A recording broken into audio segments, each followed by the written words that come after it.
Okay? Doubled. So I'm going to select this. Oops, I need to ungroup. A bit tricky to work with group because what they do, basically a group means that when you select any part of it, you'll select the whole thing. So now my translation,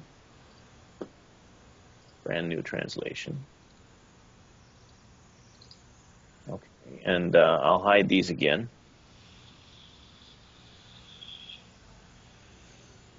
Now I'm going to go back to select all. Oops, not select neighbor, select all. I'll group this again. And I will translate it. So now I've made another strut, looks like I got my center back. I basically translated that and copied it somewhere else. Now, if I, you'll notice I can deselect pieces of this. What the original one is grouped. This one is not grouped anymore. But since it stays selected after I make the tool, I can simply group right away. And now I can select either or both of those balls by selecting any part of them. Okay, and in particular, I can do things like translate, group, group. And now I have a whole set of ball models that I can select. Okay. And I can do other translations with them. With the translates, with the selections, the grouping isn't really necessary unless you plan to come back and hide something, right? So for instance, I'm not sure how well you can see this on your screen. It's very easy for me to hide that ball because I can select it all at once. I didn't do all my groupings here, so it's not so easy for me to hide. That one is grouped, sorry. Not so easy for me to hide this ball because it's not all grouped anymore. So it's a good idea to group something while it's still all selected when you first build it. So I'd have to use select neighbors to get this one selected if I want to hide it or do something else with it. So grouping is pretty powerful. I would say it's been a source of bugs in some versions. I think I've got bugs out, but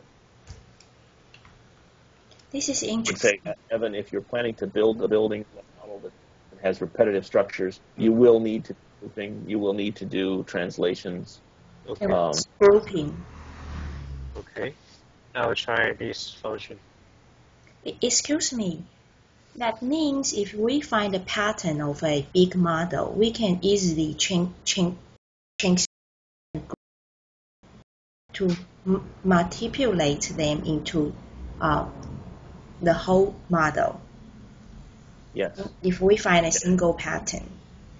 Yes. The key to building this is very interesting. I like this. Thank you. Is to find the symmetries, find the patterns. Yeah. Okay. You can always build with brute force, but